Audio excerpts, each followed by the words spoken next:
Welcome back to Daybreak Extra. If you're just joining us, we actually have an artist on the show today, and we'll be talking about rap music. Now, rap music is a large part of the African American culture. It is one way human beings are can express themselves. A major part of the music industry, often a platform used to address various social concerns and reflect cultural norms. However, this music genre is frequently seen as hateful, riot-inciting, derogatory, associates with a gang rivalry, drugs, and a genre that encourages overall violence in society, especially amongst youth. So the vulgarity and profanity embedded in the lyrics of the song and the background identifies with the writers themselves of these songs. But does rap music really influence violence, or is it the artists themselves? Joining us today on the studio to discuss why rap is often associated with violence and if the vulgarity is necessary is a rap artist, Didam Ilia Ajeye, aka DIA. Good morning, DIA. Thank you for joining us on Daybreak Extra. Welcome. Did she get the Ajay? I'll give her a 70. Can you pronounce it better for us? Ajay. Ajay. Oh, wow. Okay. Okay, it sounds funky too. So, Yeah. tell us about rap music. Okay. Well, basically, rap music, like the name implies, RAP, is rhythm and poetry, or rhythmically applied poetry. So it's poetry with rhythm. It's not different from poetry. However, everybody has how they rap. Like, it all boils down to your perception of rap. People, let me put it this way: rap is a means of communication, and people communicate based on what surrounds them. Yeah, like products of their environment. So if you're in an environment and you're a rapper, you tend to rap based on what you see in your environment. Yeah. So that is what rap is. Okay, so but why is rap often associated with violence, drugs, gang rivalry, and all that? Well, when rap started, or when rap gained mass popularity in the early 80s, yeah, those who started rap at that era were more about social change. They were more like activists, consciousness and all that. Well, and in the late 80s / early 90s, in the era of NWA, Death Row, that was when rap took a different turn. Gangsterism, drugs, and it all boiled down to, like I said, it's a product of your environment. If you're a rapper, you tend to tap inspiration from what you see around you. And people who indulge in violent rap actually are caught up in violence and drugs. Someone like me, for example, I can't rap about guns and drugs because I don't do that. I can't relate to them. So I can't tell my story from that point of view.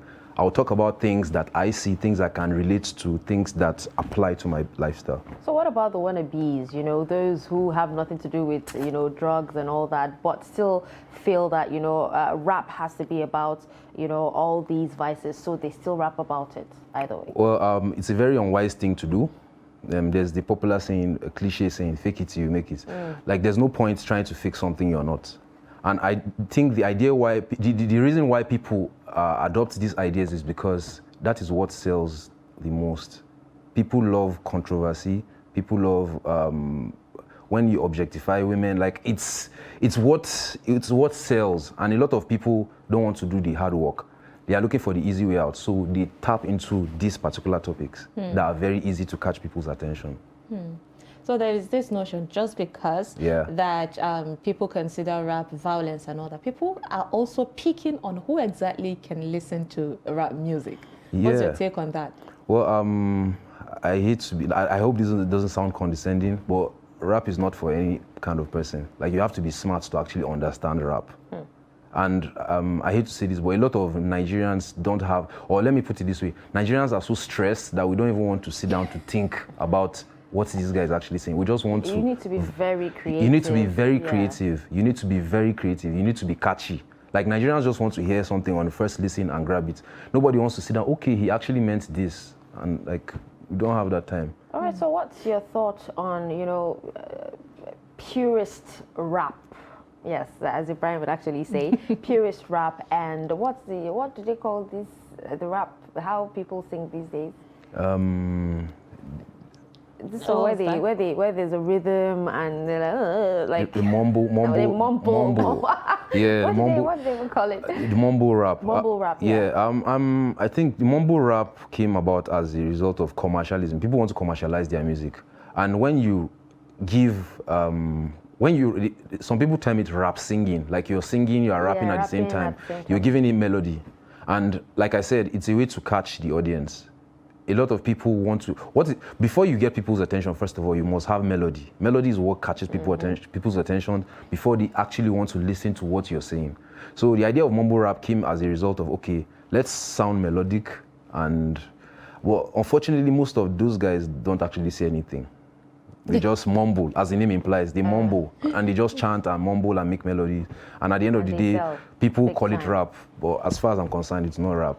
So, do you believe that everyone who raps must be vulgar? Nah, I don't believe that. I'll use myself as a case study. I have never recorded a song where there had to be a radio edit. I don't use vulgar words. Makes it easy for very for us. I have never. I don't use vulgar words, and I don't promote violence. I don't promote drugs. I don't promote objectifying women. Like, it's not in my lifestyle as a person, so it wouldn't even reflect in my music. And you can still pass your message across. Very, very much. So there's this thing, cypher, that people do. We have seen less of it in Nigeria. Yeah. What's the brain, the magic behind this cypher? Because each time we see it on TV, we get captivated. Anyways, for the rap lovers, I'm talking on my behalf. So what's the idea behind it all? Okay, the idea behind cyphers is to showcase a rapper's skill. Everybody can rap, but not everybody can make rap music. I don't know if that makes sense. A lot of people can rap, but not a lot of people can make rap music. The top artists in the world, they make rap music, they sell records and all. Then there are people who can rap. Theirs is to display and show their skill. That's when things like cyphers and rap battles come into play. So there's a niche for such kind of people. Yeah, you can't make rap music, but you have rap skills. You have rap, you can battle it out. You can show your skill, show your rap techniques through those cyphers. Cyphers are not official songs. Okay. They are just like a showcase of a showcase of the art for those who don't have the ability to make songs and sell records. What about grime? Yeah, grime is a style of rap in the UK. Just like we have trap. And the mumble. And the mumble. I was looking for that trap. For trap. Grime is a style of rap. Predominantly in the UK. It originated from the UK. Okay. It's their style of rap. They created that. It's more hardcore than it's the hard. mumble rap. Okay, it's harder than mumble rap. It's harder than mumble rap. Hard in the sense not like difficult to do, but like it hits. It hits. It definitely hits. If yeah. you understand what they're saying. Exactly. Over the accent. All right, let's take a look at a song that you actually made with Madaki, I think. BOC Madaki. BOC Madaki. Yeah. Let's take a look at that. All right. As always, it is a good day to be alive in the city of Crocodiles, especially when you plug into the official hip-hop radio and good music takeover graffiti. As we gear towards the next general elections, it's imperative that we get our PVCs, apply sense, but most importantly, please vote correctly. Here's a song by your favorite Uncle D.A. featuring BOC Madaki, Vote Not Fire. This is good and intelligent music. Guys. You know what time it is. Just please vote correctly. Just please vote correctly. Just please vote correctly. See, as elections done yet, I'm on C. Now them they rush us, my PVCs don't set. My thumbs up, I'm ready for the process. I no go sell my votes now, no matter what the cost be. I've been through the good, seen the bad and the ugly. Hear a lot of youths complaining, but they rather talk than act. They go rant on social media, always quick to attack. When things go sour, we begin to point fingers, but we got the power. Now we hide behind keyboards. My yawa gas, we're in a hurry to blame the system. Can afford a mask, so we often end up as the victims of a toxic relationship that obviously needs a fix. Now I'm even sick and tired of talking about politics, so I feel obligated to speak and enlighten you all, especially when the equation don't favor all parties involved. When you hold your future in your hands, don't throw it over the fence. And I know we often blinded and misled by sentiments. If the actions that you take today always comes back to haunt you. You a hero with no cape and your PVC is your weapon. Say no to being a mercenary political thug. Stay away from electro violence and feeling of blood. Oh my brother, now. Here's a song by your favorite Uncle D.I.A. featuring B.O.C. Okay, so we're actually talking about how you can actually pass your message across without necessarily being vulgar when it comes to rap music. Yeah. And this is exactly what you did here. The title of the song, Vote Not Fight. Yeah. Why did you? Because I don't think a lot of rappers actually did that this year. So why did you? How did you come up with that? Well, funny enough, this song came about in 2018, last election. Okay. But I just put out the video recently because it comes to life every election. Like the relevance of such kind of songs comes back to life every 4 years. And the idea is, like I mentioned earlier, everything I do is a reflection of my society, where I'm from. And we're gearing towards the next general elections, and I have a decent amount of following, and this is my own way of encouraging people out there to go out and exercise their civic rights as Nigerians, as patriots of our country. So I decided to use my art to pass this little message across to the few listeners who care to listen. That is really interesting. Thank so you. if I can reflect to a controversy that happened where Wizkid came out and said rap is boring, and it's not just him. There are other people that find it boring. Yeah. What's your take on that one? Even though you mentioned previously that you need to be smart to understand rap. What's your take? Like I mentioned, for the listeners, you need to be smart to understand rap. And for the rapper yourself, you actually need to be smarter for people to listen to you. First of all, your choice of topics. Before we even get to choice of topics, your choice of instrumentals. Melody, like I said, is what catches people's attentions, first of all. So your song needs to be melodious to the point where it gets the attention.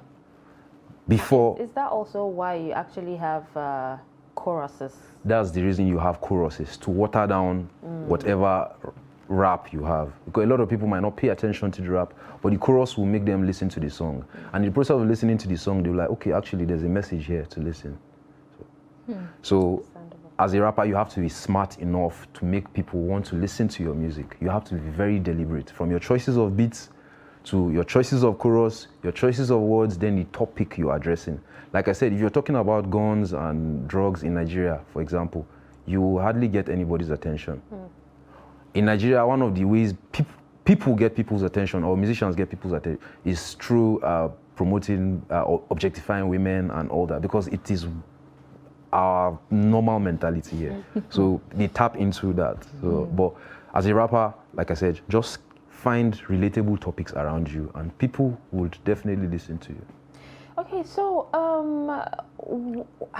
can you share with us, how creating rap or making rap in Kaduna State has been for you, your journey as well? Okay. For me, I started rap as way back as 2003. I've been writing since 2003. I knew that, I had this skill in 2003, but I officially started putting out songs in 2011. That's about 11, 12 years now. So it hasn't been easy, because in this part of the world, we live in a conservative environment in the north here, as compared to Lagos, where the major industry is. So I kind of find it challenging, and it took a whole lot before even my immediate family accepted that, this guy, this is what he wants to do. They were all about go to school. Yeah, I went to the school, do this, get job. I did that. But at the same time, they found out this thing, we can't kill this thing, this guy. Let's allow him do it. So it's been difficult, the kind of environment I grew up in, and it hasn't been easy, I won't lie. It hasn't been easy. So a lot of us, we keep doing this thing because of the passion we have for it. So do you plan on going commercial? Yeah, I do have commercial songs. Commercial in the sense that I try to make them as relatable as possible to the mass. Like A Good Day to Be Alive. Exactly. Songs like that. That's one of his songs. Yeah. Very Okay, I need to check that out. You should. So you mentioned that when it comes to rapping, it's all about the melodies and all that. And we've seen people incorporating pop Into. and others, yes, too. Even though some are still disagreeing that it needs to stay rap. What's your take on that particular sense? Well, it's not a smart thing to keep doing the same thing and expect different results. If you keep rapping and rapping and rapping and nobody's giving you attention, try something else. Switch it up, feature a pop artist. Pop is more generally acceptable than rap. Afrobeat is more acceptable than rap. So try to inculcate these acceptable genres of music into rap and see. Just keep tweaking here and there. It's an experiment. Like you keep learning in the process. At the end of the day, you find out what works for you. Permit me to mention, there's a rapper in Nigeria currently who is popping, Black Bones. Okay. Yeah. Black Bones is making. rap? Black Bones was a rapper, or he has been a rapper. He's still a rapper. He still raps. He's a rapper, but then he gained limelight because he decided to switch. He raps, does the Afro thing, raps, does the Afro thing. Because if he stuck predominantly to that rap, I'm not sure he would have been where he is today. So he was smart enough to, and it's not everybody that has that skill to switch and come back. So it takes a whole lot. But doesn't that kind of water down the respect people have for you if you as a rapper ends up singing? Because you have a lot of rappers who even while they're rapping, they switch and they sing the choruses and they go back to rapping and all that. Yeah, but then at the end of it all, you do this music thing to make money as a rapper. And there's a saying, someone mentioned something, if you do something and you don't make money from it, no matter how little, you're not good at it. So you need to find a way to make it work. So do you make money from yours? I make money, not as much as I want to, but I get paid. A lot of money. Wow. I get paid. Wow. Are you under any record label? I'm not under a record label, but I'm under a management. Okay. Yeah, I'm not under a label, but I'm under a management. So like you said, watering down, it all depends. Someone like Black Bones, let me come back to his, I don't know why I'm shouting Black Bones. But the thing is, when you do commercial viable songs, the ciphers you mentioned earlier are platforms for you to come back and show that, yeah, I still have this skill. Someone like, if you hear me singing today, don't be surprised. But when ciphers come back, I'll still go and rap and be like, okay, I still have this in me. But if you hear me sing tomorrow, know that I'm looking for money. At the end of the day, you're doing this art to make money from it. It's not charity. Yeah. So what are the basic challenges? Like, what has been the challenge of rapping in Nigeria, in the North? Rap in Nigeria is a very difficult genre. It's very, very, very difficult. Let's put aside rap, even Afrobeats in Nigeria. If you want your music to be out there, you must be ready to spend money. You must be ready to spend money. Promotions and all, videos won't shoot themselves, promotions, like quality producers, they don't do work for free. So you have to spend money if you want your things to get out there. So that is the major challenge for a lot of artists who are on the come up. Funding to push their stuff to the level they want it to get to. Well, isn't that the reason why a lot of up-and-coming artists, or even Nigerian artists, have like 20 sources of income? Aside, the rapping and all that, they also have their own jobs. Yeah, they do. And myself, I'm not left out. Of course. I've worked in 9 to 5. I run a business and all that. And all this, at the end of the day, the money I make from there, I put back into the music. Because I know where I'm headed to. You have to invest. It's an investment. It's a business. You have to invest in it before you make money. It's a risk as well. It's a risk have as you ever well. thought about, what happens if it doesn't turn out the way you want it to? Yeah. After sinking in so much money. Yes. For myself, I've thought about that a lot of times. Whenever you're planning anything, you have to think of worst case scenarios. And that's why you have backup plans of working, having a business by the side. And somebody like me, if I see somebody who has talent and I have the resources to push that person, I will put my money where my mouth is and push that person. If a situation where, let's say, I didn't make it to the level I want to, but I have resources to push someone else, I will. So as I'm doing the rap now, I'm also gaining knowledge about how the industry works, what I didn't do right or what I'm not doing right. I could apply and make corrections and switch for someone else, pave the way for someone else. Yeah. There's this thing that I see the up and coming doing, which is more of collaborating with themselves. Is that a means of getting their self known? Yes, it is. Let me just use an example. If I have, for example, 5,000 fans, and there's an artist out there as well who has 5,000 fans, collaborating, what it does is it exposes me to his fans, it exposes my fans to his music as well. So at the end of the day, you see there's growth, no matter how little. Even if it's just 1,000 of his fans who would like what you're doing and 1,000 of my fans who would like what he's doing, at the end of the day, there's still growth. So collaboration is very important. What's your take on language rap? Language rap, yeah, it's a very, very, very, very smart thing to do. Like I mentioned earlier, finding what works for you in your immediate environment is one step to get a hold of the environment. Prior to now, Nigeria was predominantly Yoruba and a bit of Igbo, but now we have people who rap in Hausa as well, and it's something new around here. And we have my friend BOC Madaki, Classic, Kings, their likes. Like, we've been able to carve out a niche for ourselves in the north here, and we make money from the north here without having to go to Lagos. Although going to Lagos will expose you to a wider market, like it will put you at the pinnacle of the industry, give you more exposure up there. But still in the north, people make things happen for themselves. These guys I mentioned, like, they are popping here, and a lot of people 10 years ago, nobody thought, okay, anybody could rap in Hausa. Like, it was all English. We're absorbing the foreign rap, American rap and all that. But now we have people in our neighborhoods who rap in our local dialects. And people love that. Like, when you see them performing, you need to see their calls following in places like Kano. You see, enter Keke Napep, you see Classic pictures, DJ AB, BOC. Like, it's a beautiful thing to see. I particularly love what you did in this song, Vote Not Fight. Thank you. BOC actually rapped in Hausa, so you know, he targeted the northern audience, very which much. is a good thing. Yeah. Okay, I would just go like ahead. say one more thing. You'd see, I think we'll take Vector, for example. Yeah. He actually started something which is trying to, you know, bring in people so that you can reach the audience. Where he made a music, I think King Kong with Olamide. Was it no, Reminisce? I think, who rapped in Yoruba. Fino. There was Fino in Igbo. Then Classic in Hausa. Yes, I personally enjoy that. Yeah. So for the northern rappers, reaching out to other, you know, language rappers could actually get them known. Yeah. Because Hausa is one language. It's one language. One should hear. So do you have rapping. plans of collaborating with, you know, the likes of, you know, Vector, like you said, or MI, or all these famous rappers? Yes, I have plans to do so, but then I'm working on something. You know, it's one thing to reach out to someone and say, okay, I want to do this with you.